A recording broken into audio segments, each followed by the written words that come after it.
Welcome back to another episode of my movie review series, episode 187. Now, last week, don't remember what I said because that was pre-taped. This was this. Tonight, I'm doing Sin City. Frank Miller's Sin City. Whatever you want to call it. Whatever the movie is called. Yeah, Frank Miller's Sin City. Or Sin City. Either way, the movie was released in 2005, and it stars a huge ensemble cast. I mean, a lot of people is in this movie, and this is an anthology movie, so a lot of people is in this movie. I mean, written by Frank Miller, legendary comic book aficionado Frank Miller, directed by Robert Rodriguez. Actually, it's written by Frank Miller and Robert Rodriguez, but yeah, it's directed by Robert Rodriguez, but it's also directed by Frank Miller, and Quentin Tarantino has injected himself into this huge project, and he had a nice little direction in a certain moment of this movie. So yeah, like I said, man, this movie, man, Frank Miller had his hand in it, but yeah, it's a Robert Rodriguez vehicle. I mean, yeah, the movie, it's based off of a series of graphic novels by the great Frank Miller. I mean,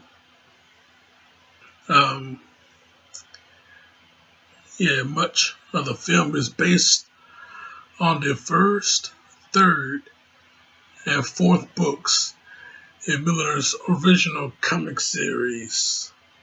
So, you got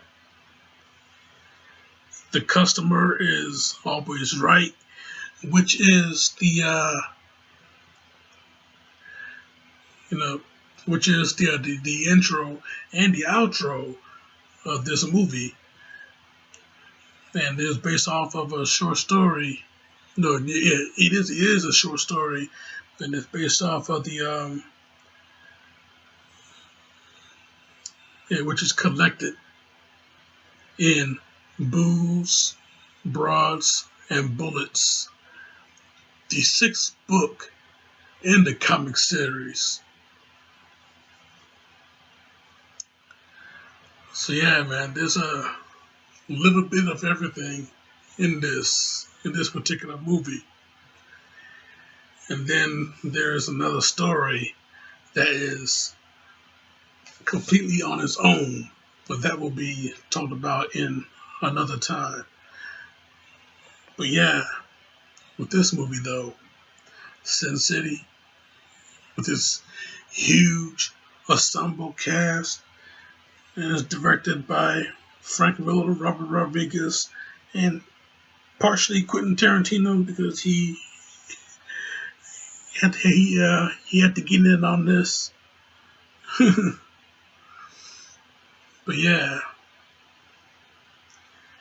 The Customer is Always Right. The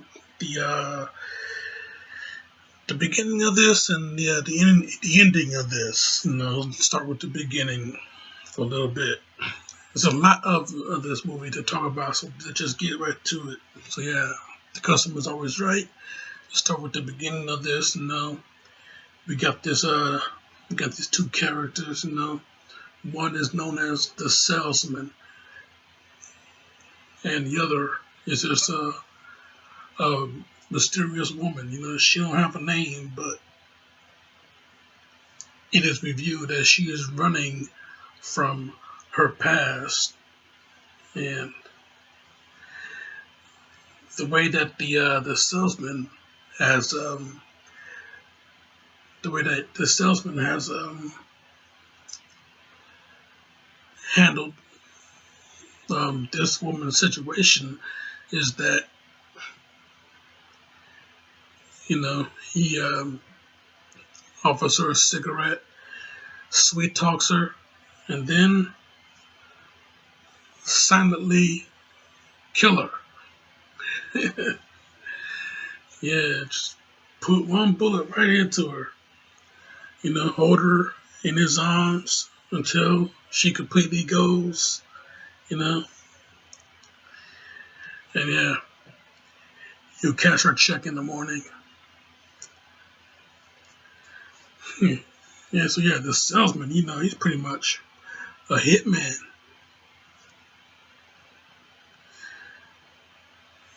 Yeah, yeah,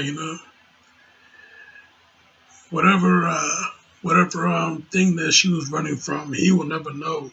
But then again, it doesn't seem like that he was it doesn't seem like he was emotionally involved either. So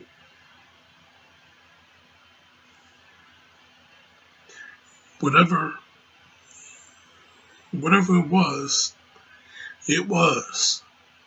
So let's move into part one of the Yellow Bastard. Yeah, we got John Hardigan, an aging cop, on the trail of this sex offender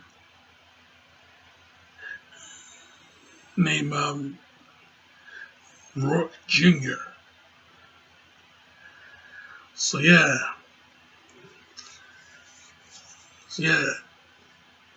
there's a little girl named Nancy Callahan. She's been kidnapped by Rourke Jr. Yeah, she's been kidnapped. She's going to be raped, and she's going to be killed. But only John Hardigan, he's on the case, and he's going to end this little son of a bitch once and for all. So yeah, but here's the thing though, here's a little bit of a twist. Rourke Jr. He's the son of a very powerful senator. You know, no surprise there. Of course, you're gonna have a black-hearted politician.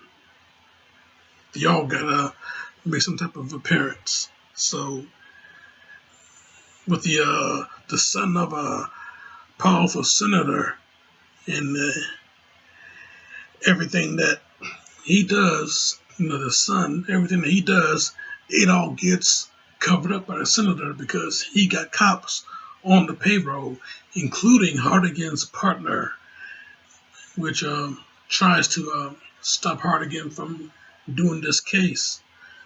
Hardigan pursues him, and he pursues the case, so he also had to end the partnership. I was worried to end the partnership. Yeah, and another thing about this movie, even though it's a anthology film, but you get narrations from each single story. Yeah, because it's not only it's a anthology film, but it is a 2005. Yeah, that's right. Yeah, Sin City 2005, starring a whole bunch of people. Yeah, it's a 2005 crime anthology film written, produced, directed by Robert Rodriguez and Frank Miller. And it gives you that neo-noir feel. That's why everybody is narrating each particular story. So yeah, yeah, the salesman and the intro and the outro, the salesman, he narrates the story, and then you got Hardigan in um, Yellow Bastard Part One. He gives his narration to the story. So yeah, when Hardigan, when Hardigan pursues the case, he gets up to Rourke Jr. You know, and they have a little confrontation. He saves the girl, you know, but he saved the girl by blowing off Rourke's ear, blowing off his hand, because he take away his weapon, and he blows off his other weapon right between the legs. So yeah, with all that out the way, you know, little Nancy, she's safe now, but it's Hardigan's partner. He wakes up from getting knocked out, and halfway in the partnership, he shoots down Hardigan. Yeah, put more bullets in him to drop a rhino. So yeah, Nancy may be safe, but Nancy may be safe. Rourke Jr. may be subdued, to say the least. But Hardigan, he's the one that's going to be framed up from this whole ordeal. We get to that a little bit later. And then we're going to move into The Hard Goodbye. Now, this seemed to be a favorite from a lot of people, A lot of people like Marv, Mickey Rourke's character. Yeah, so, yeah, Marv, yeah, he has a late night romp with a beautiful prostitute named Goldie. You know, yeah, somebody that he cared for, as if he haven't cared for anybody else. This one particular person, he has cared for, and he has a nice little late night romp with her, only to find out hours later that she's dead. I mean, the perfect woman, a goddess. She smells the way angels are supposed to smell. Goldie. She says her name is Goldie. But yeah, he finds out hours later that she's dead, and who her killer is. That is what Marv would also like to know. So he goes on a huge, huge rampage.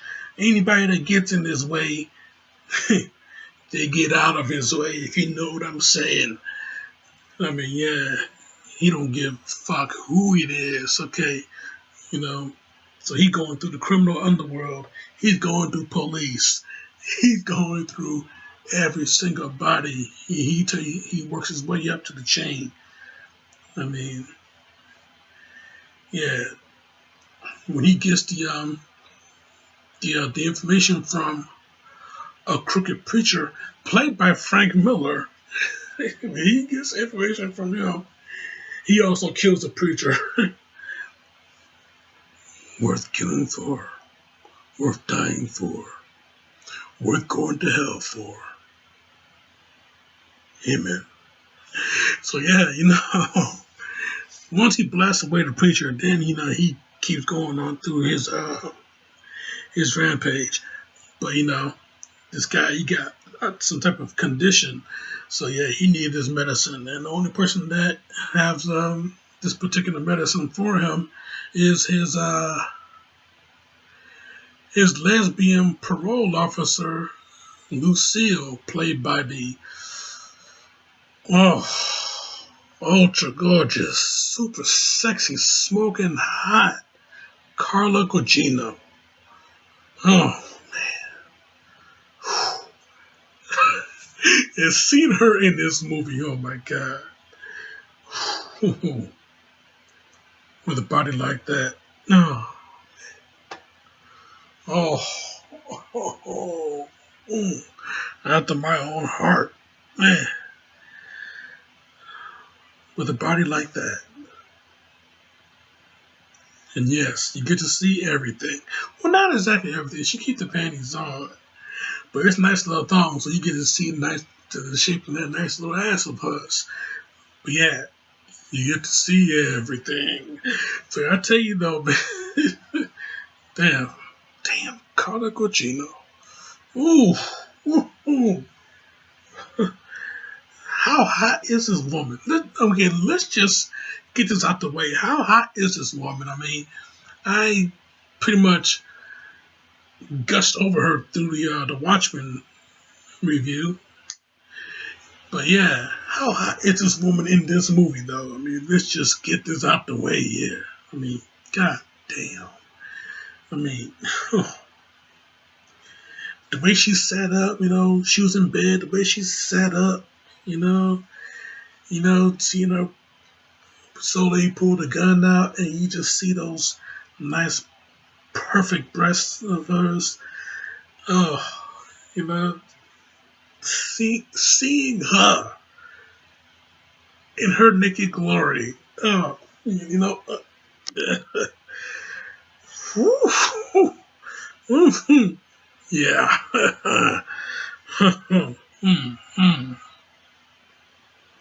Okay. Anyway, yeah, he gets some medicine from her, and he goes out. He continues. He continues his warpath. Goes into this bar, and get information. Get information from a whole bunch of informants. But yeah, he kills off the priest that gives the name of the family that is responsible for the murder of his beloved Goldie, a woman that he only known for a few hours, but she gave him one hell of a ride. I mean, hell, if you saw the movie, you know exactly what I'm talking about. Boy, did she give him a ride. But anyway, yeah, a lot of hot chicks in this movie. But anyway, yeah. Yeah, he goes up to the Rourke family farm, and yeah, even though this movie, it's it's an anthology film. It is one huge tie-in, you know. So yeah, seeing some people in here, you're gonna see them again in another story. So yeah, the Rourke family farm, and we get introduced to this silent killer named Kevin, and it seems that he was the one that was responsible for Goldie's death. But when Marv confronted Kevin, Kevin got the drop on old Marv. Yeah, he kicked his ass, boy. He finds out. When he comes to, he finds out that he's in a room. He's in the basement, a room filled with well, it's empty, but it's not much there. But only on the wall is mounted heads of every single victim that Kevin has not only killed, but he has eaten. And it's the heads that is mounted on the wall like taxidermy trophies, like hunting trophies, like trophies, period. They're just mounted on the wall. All you see is just a head mounted on the wall, lines of them. And not only that, Marv is there. He sees this nightmare here, but he's not alone. Lucille is also there, and you know she's missing a hand. And she just gives this, she's traumatized, and she not only she sees the heads on the wall, but what has happened to her. She's traumatized, and she tells Marv what happened to her. You know, took off her hand, cut off her hand, made her. He made her watch. She made her watch him eat her hand, suck the meat off the fingers. Yeah, son of a bitch is a cannibal. Ugh. But yeah, I tell you, yeah, Marv, yeah, he and Lucy escapes, and he got the face and the name. I'll see you later, Kevin. Pulls his bars right off the wall. So yeah, when he's out getting supplies, first of all, he got this guy. He has a little bit of a penchant for long black leather coats. So yeah, that's any coat that he see anybody wearing. Yeah, it's a fine looking coat you're wearing. So yeah, he's gonna take off his coat, beat up the person that got the coat, or kill the person that got the coat. Put that on, nice little replacement. Yeah, he don't need to go to Men's Warehouse or anywhere else just to get a whole new coat. Just get on some thugs. They got, nice little coat they're wearing. Yeah, take off the coat. You're bleeding all over it. So yeah, he go and get some supplies so he can handle this situation against Kevin, since he is the killer of Goldie. So yeah, what you gonna get? Yeah, gas, rubber tubing, razor wire, gloves to handle the wire, a saw, Gladys, his gun, and his mitts. So yeah, man. Now, if I miss something, then okay. Cuffs, handcuffs also, because he ran into Goldie's twin sister. And even though he haven't taken his medicine, he thought that he was hallucinating. So yeah, when he ran into her, actually when she ran into him multiple times with her car, this guy Marv, he's one tough son of a bitch, and he is definitely hard to kill. I mean, forget about Seagal. Marv is hard to kill. Okay. As many times Goldie's sister, Wendy, as many times she drove that car, burning him down. Hell, she even took out her gun, put some shots into him. The son of a bitch is still standing. So yeah, I tell you, man, this guy Marv, yeah, he is hard to kill. It takes a lot to put him down. So yeah, so yeah, and he going to get some payback against Kevin, which he did. He got the whole compound filled in the trap, have Kevin fall into it, slap the cuffs on him, Yeah, let's see you hop around now. So yeah, now that Kevin, he's tied to a tree, but only his torso and part of his torso and his head is the only thing that's active. Parts of his arms and legs is already sawed off. And since Kevin did not scream, you know, he's not gonna talk. He's just gonna sit there and smile and stare. And Kevin's dog, this wolf, comes in. Here he comes now. Yeah, the wolf comes in. You get that scent, that scent is in the air. Yeah, the wolf smells blood in the air. So he's going to get a piece of it. He ate what was left of Kevin. So yeah, Marv Saw takes off Kevin's head and he goes to Kevin's daddy. This this um this Cardinal Patrick Henry Rourke. He the one that arranged this whole thing, Goldie's murder. So Marv goes and pays him a visit with Kevin's head, of course.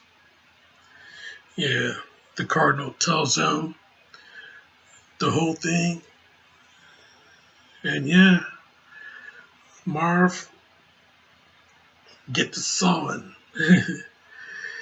Yeah, the hell that he gonna send him to is gonna feel like heaven after what he's done to him. So yeah, after he takes out the top of the food chain, or top of the crime chain anyway, after he takes out everybody, the guards come in, they put him down. Next thing you know, yeah, he's framed up for not only the people that he have killed, but he's framed up for the death of the ladies that Kevin and Rourke killed. He framed up for Lucille because she got shot down, and he framed up for Goldie's death. So old Marv, he's sent to the chair. But since this guy is tough to kill, they have to get that big boy 2 times. That's the best you can do, you pansies. Yeah, he's electrified again in the chair. And that did it. So yeah, we go over to the big fat kill. Now this was a pretty long one, It was a little bit longer than the others. Just a little bit longer than the others. But yeah, the big fat kill, we get this former prostitute, now waitress at the bar Katie's. This girl named Shelley, played by the sexy Brittany Murphy. The now late Brittany Murphy, but sexy nonetheless. She's being harassed by her ex-boyfriend, Jackie Boy, only to have her new boyfriend inside the apartment with her. Jackie Boy's outside, banging on the door. New boyfriend, Dwight McCarthy, he's inside, and he'll handle the situation, but she don't want him to do a thing because she knows something that he don't, and she tried to tell him, but unfortunately, After Dwight himself made himself familiar, made himself acquainted with Jackie Boy. After all that, he uh, he finds out that old Jackie Boy is not exactly who he appears to be. I mean, this guy,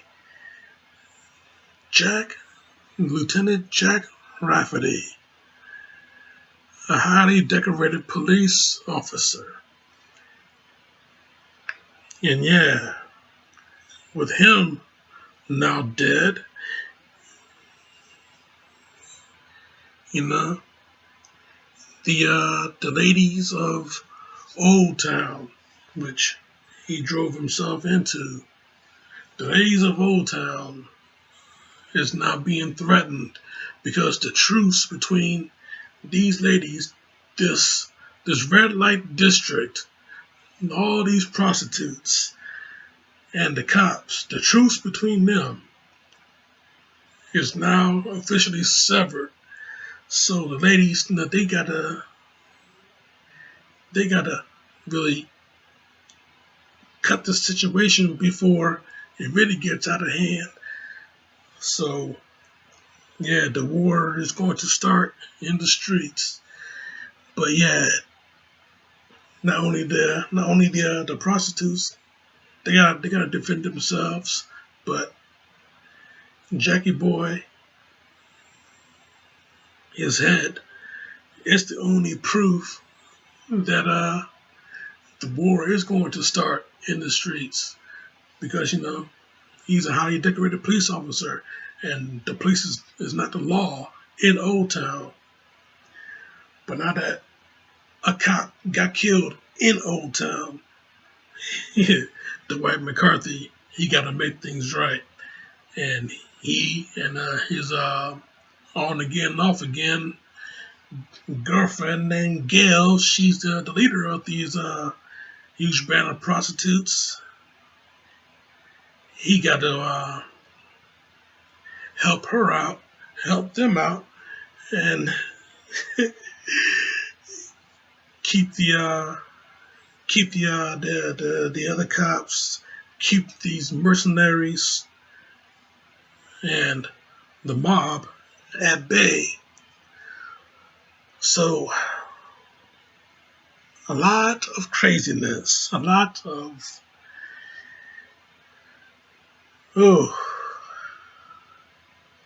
difficulty is being taxed throughout this entire this entire ordeal, this entire situation. So yeah, I gotta tell you, man. Once they retrieve Jackie Boy's head, you know, they had to they had to pull a switch, pull a swerve, make the exchange. But yeah, while they lured these mercenaries into this one huge spot, all the ladies of Old Town, you know, they all gathered around and they put an end to it. And Gail by his side, McCarthy, he's blasting away. Everybody, everybody. It was a huge bloodbath, bullet massacre in the streets there. But for the ladies' safety, what had to been done had to been done, man.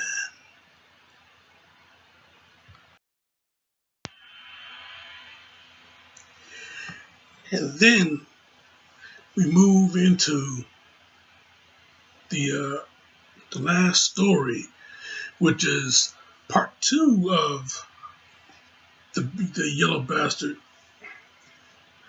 So yeah, after Hardigan gets shot up, shot up and he passes out. He gets shot up and he passes out. He is awoken by the rich and powerful senator, and senator, as pissed off as ever. He's going to let Hardigan know that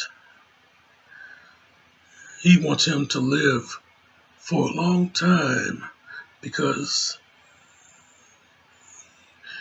things just got started between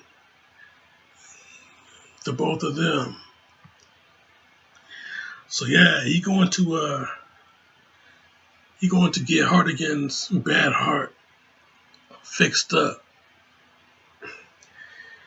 but he going to spend a lot of time in jail because he's going to make sure that Hardigan is tortured, mentally tortured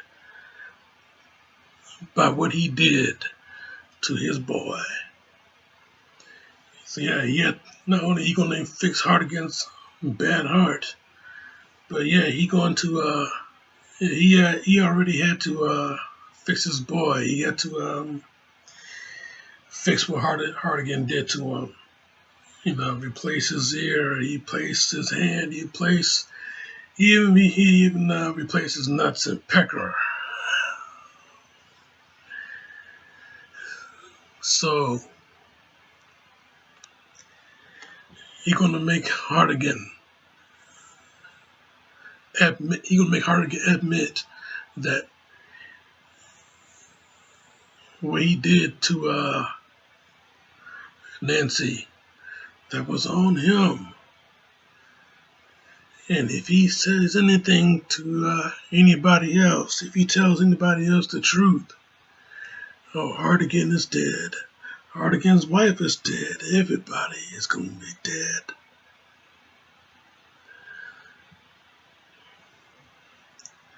So, poor Cordelia, well, that's what Nancy calls herself, she's going into hiding, and she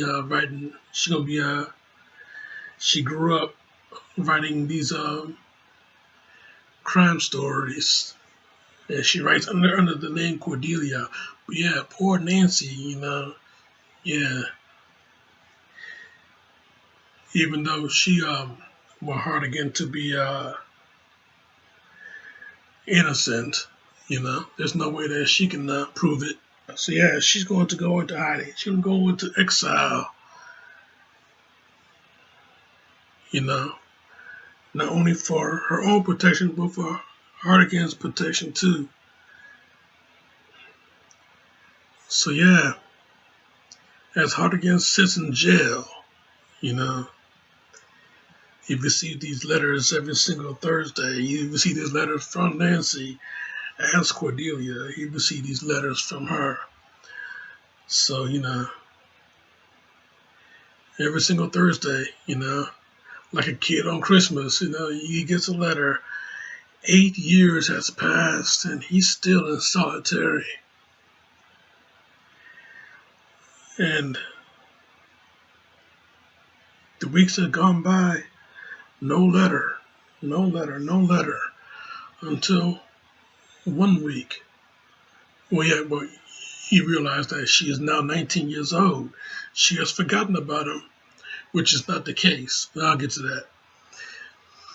But yeah, 1 week he gets an envelope, the same kind of envelope Nancy uses for her letters. She gets an envelope, and it's the right index finger. And he thinks that it's the right index finger of a 19-year-old girl. So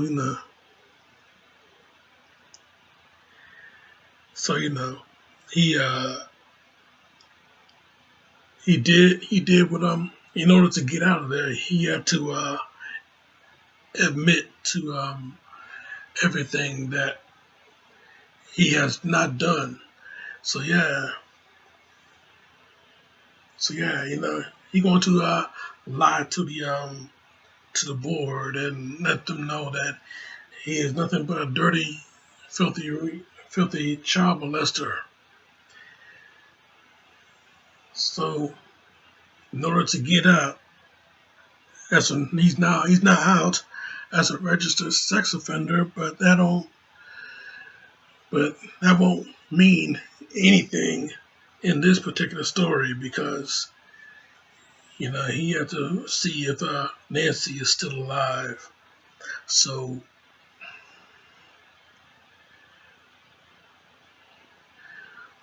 but but he he has a run in with this guy that smells so bad, smells like bad food, smells like smells like a dead body in the garbage in the middle of summer. He smells so bad that Hardigan want to throw up. So yeah, he has a little run in with him. But Hardigan has a lead to where Nancy could be, so he goes into Katie's, and we see him. He asking Shelley if she see Nancy, and Nancy's right there on stage, and she just warming up.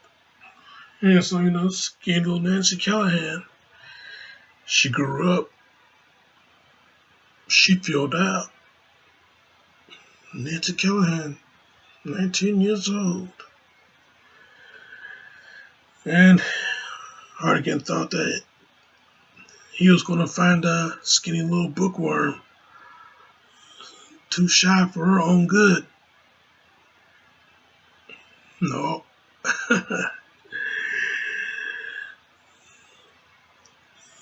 But yeah, one thing that he realized is that the yellow bastard that he saw once before, he's sitting in the bar too.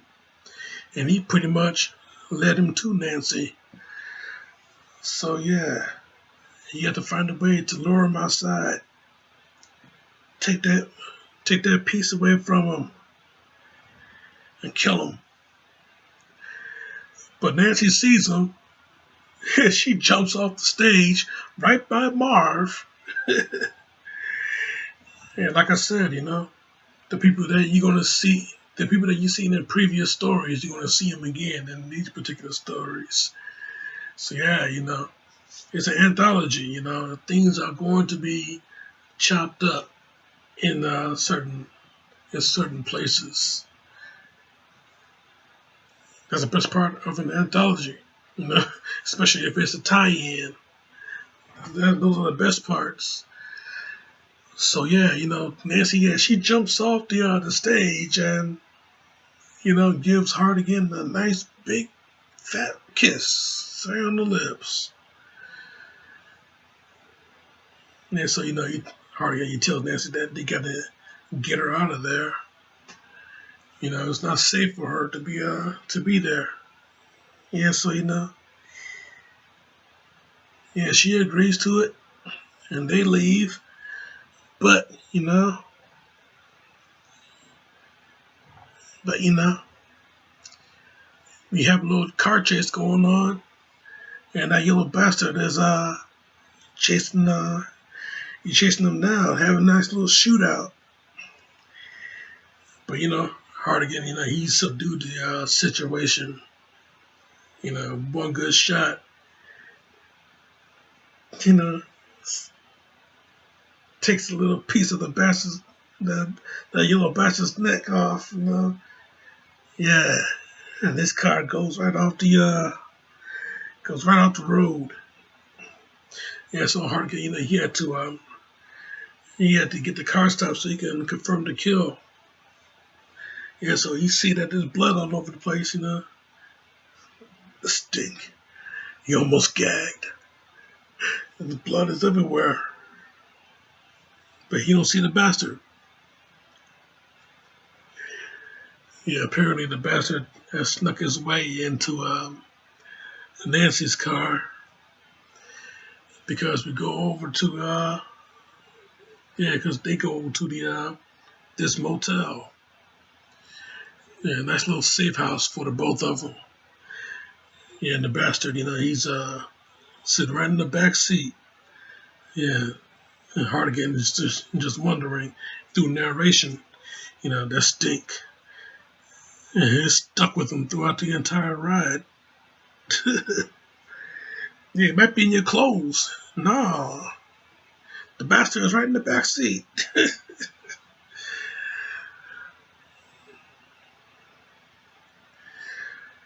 So after all that, Nancy let Hardigan knows that she's been thinking about him through all these years.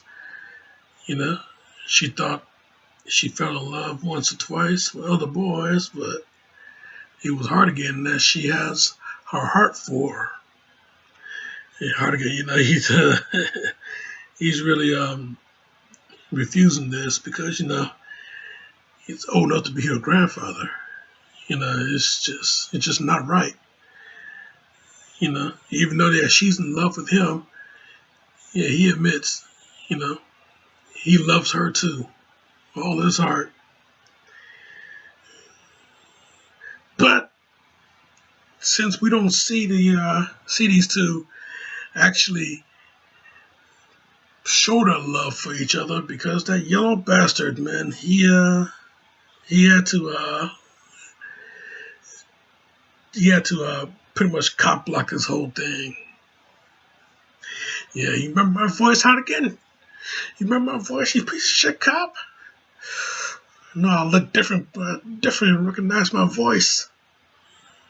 Yeah, sure. I recognize your voice, Junior. Yeah. Rourke Jr. is the yellow bastard. Yeah, he got fixed up, all right. Of course, there was some side effects. Yeah, since Hardigan has been gone, Junior has been having the time of his life. So now, yeah, he led him back to his own Cordelia. Yeah, you've been tracking them for a long time. Knew about the letters, knew about everything. So yeah, he had to lure him out of jail somehow. So yeah, this is payback time for the little bastard, Rourke Jr. Yeah, so Hardigan, he's tied up, is set to be hanged. Yeah, he's gonna do Cordelia. He's gonna do her. He's gonna let Hardigan know that it was all his fault. Yeah, so he takes Cordelia back to the old Rourke farm and let Hardigan knock the table out from under him, let him hang. But no, Hardigan's not gonna hang. He's gonna swing, knock the glass out. His feet his feet caught one of the big pieces of glass, so you're gonna cut the rope behind him. You can do it, old man. You can do it. Yeah, keep your neck tight. You can do it. So yeah, man, Hardigan, here we go again. Hardigan's going to go and save Nancy from Rourke Jr. History plays out all over again. He makes it to the farm. Kevin is there reading his Bible, but you don't hear anything. He's completely oblivious to everything. Hardigan, he's being very, very quiet, very sneaky, trying to infiltrate through the guards. Yeah, he gets to Junior, and yeah, history repeats itself. Yeah, only this time he tried to fake the heart attack. Yeah, he does fake the heart attack in order for Junior to get close. Here it comes. It's gonna hurt. Yeah, you got that right. Yeah, he takes the switchblade out, stick it right in Junior's big ass fat belly. Yeah, clocks him, knocks him down. He takes away his weapon. Both of them. Yeah. The next thing you know, yeah, he is just pounding them in.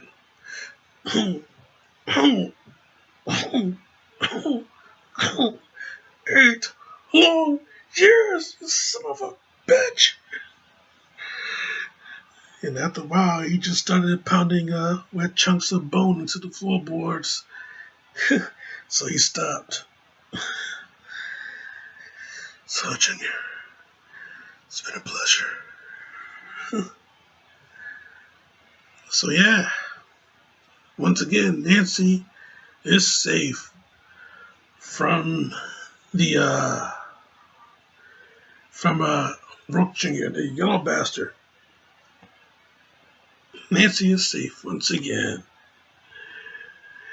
So, yeah, you're gonna. So yeah, you're gonna let Nancy know that he got a plan to blow this whole thing wide open. He's going to put Senator Rourke behind bars where he belongs. Yeah, telling her all of these good things, even though that is just one huge pipe dream. Putting Senator Rourke behind bars. Yeah, he can pull off that miracle. He can go and punch out God. There's not a single cop in this city that's going to get close to touching Senator Rourke. Yeah, he killed the man's only son. He's going to come after him. He's going to come after him through Nancy. So yeah, here's the only way that he's going to rectify this situation.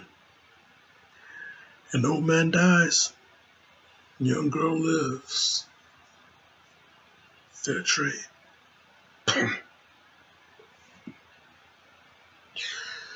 So yeah, man, that was Yellow Bastard Part 2. I tell you though, yeah. Then we get to the epilogue, which is pretty much the outro and the intro of the customer is always right. So yeah, we get to the epilogue of this. The customer is always right, and we see the salesman, which is really a hitman. He's in the elevator with one of the girls from Old Town. Offers her a cigarette, and whatever happens after that, you draw your conclusion, because we cut to black. I tell you, man, this movie though, yeah, Sin City. Sin City. It's a pretty damn good movie. Hell of a movie. I mean, let me tell you something. I tell you, this movie, the colors in this movie, you barely get any colors in this movie.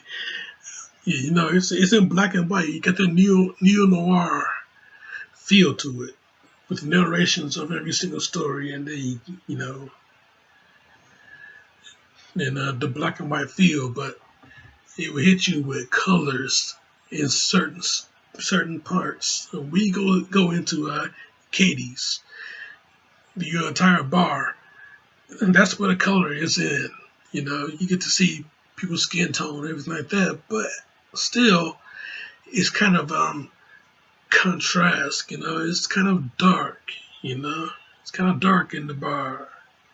You know, You get to see a nice little um, tent and a nice little shade inside that bar. It's a perfect mixture, I'll tell you that, man. Perfect mixture. But yeah, the opening of the movie with the mysterious girl, she got this red dress, but she's in black and white. But when the salesman, lights the when he lights the cigarette, he put the flame close to her eyes, and you get to see her eyes turn green. Natural green eyes. And lights the cigarette, he moves it away, and begin, and the green then goes away. I mean, that was a very cool effect. I'll tell you that, man. Yeah, visually, this movie is one huge wonder to behold. And you got to check this shit out in order to believe it. And I'm sure many of you have checked this movie out. I mean, why the fuck you want this review if you haven't? So yeah, man, this movie is Sin City, 2005, man. Frank Miller's Sin City. I'm going to give this movie a 100% strong 4 out of 5. You know, you know, even though the big fat kill, it was pretty good, a little bit long, but it just didn't.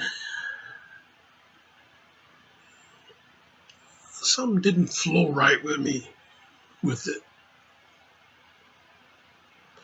But yeah, that's the reason why I got a 4 and not a straight 5 out of 5. But yeah, with Yellow Bastard and the Hard Goodbye, those were the stronger of those were the stronger stories of the this whole film. So yeah, I tell you, man.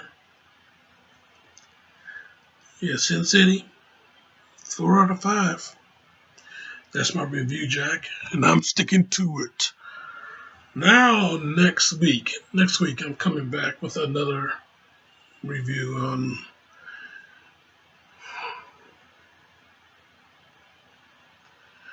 I just might go back into the ring. Just might go back into the ring again. But only this time, our boy Rocky is not going to be fighting. It's going to be the son of one of his old rivals. Check out my other shit right here. Subscribe to me right here. But in the meantime, in between time, Jack, this show is all.